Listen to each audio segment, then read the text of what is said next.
Good morning student. आज हम पढ़ेंगे रिटेन अर्निंग या कहें फॉलिंग बैक। हम इसका मीनिंग पिछली वीडियो में जान चुके हैं, तो हम इसका मेरिट और डीमेरिट पढ़ेंगे। तो पहला आता है permanent source of fund. Retained earning is a permanent source of fund available और ऑर्गेनाइजेशन, यानी किसी भी ऑर्गेनाइजेशन के लिए पैसे का सबसे महत्वपूर्ण और इम्पॉर्टेंट और स्थायी स्रोत है, परमानेंट स्रोत है retained earning. Not costly is a form of interest, dividend in advertisement इन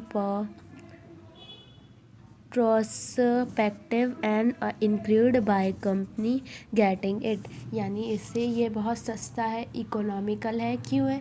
क्योंकि ये हमारा बचा हुआ प्रॉफिट ही तो है, ना तो हमें इसे डिविडेंड देना, ना तो किसी का इंटरेस्ट देना। दूसरा है no charge of assets. Company does not have to mortgage of assets, यानी किसी भी एसेट्स को गिरवी रखने की कोई ज़रूरत नहीं होती।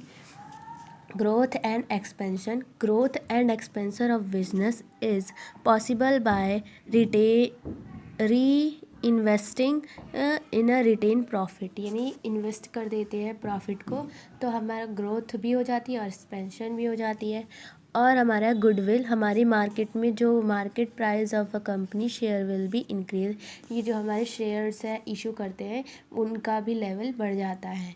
Great of degree of the operational freedom and flexibility is to fund of the generate internally, they have to greater degree and optional freedom to flexibility, no interfere from outside and ductile control, यानी किसी भी बाहरी control नहीं होता और हमारी flexibility और freedom होती है। और इसके डीमेरिट क्या है? सब optional uses of fund, the operate unit of the cost, retained earning is a ignore, यानी और सारे फंड हैं वे इग्नोर कर देते हैं हम। Is a result there are two possible to fund not begin to optical, यानी जो हम उनके पैसों को नज़रअंदाज कर देते तो शायद वो दोबारा पैसा ना लगाए। तो अनसर्टेन सोर्स, यानी अनिश्चित है, क्या पता हमें प्रॉफिट होता है कि नहीं होता। इट इज़ टू बचता है कि नहीं बचता।